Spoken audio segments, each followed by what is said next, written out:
All right, guys, this is day one again of a project, and I'm really excited to be talking to you about this.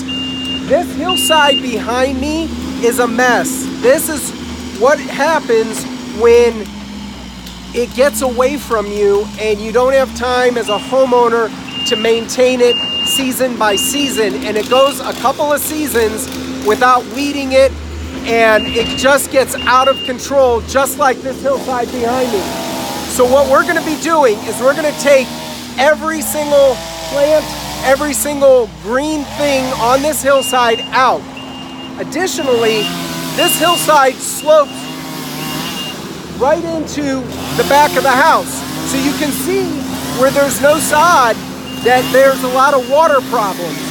There's no defined path along this hill for water to flow. So water just takes the path of least resistance and tends to flow all over this yard. What we're going to be doing is going at the top of the hill. We're going to regrade from the far right side of this property all the way down to the back left corner of this property at the top. We're going to dig in a drainage swale and put rip-wrap drainage stone in that. We're going to line that swale with the geotextile liner. Coming down the left and the right-hand side, we're also going to create a swale and line that with drainage stone. At the bottom of this path, we're going to put in large drain basins attached to pipes to take the water out towards the front of the property.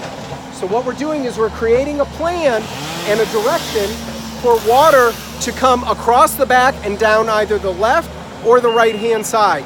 So as this project progresses, I will continue to bring you more updates to it, and I look forward to showing you the finished plan on this hillside and how you can take care of any backyard slope by hiring a company, and you're going to see that this gets done very quickly. We're going to have this project complete within a week, and I'll be able to show you start to finish how that takes place.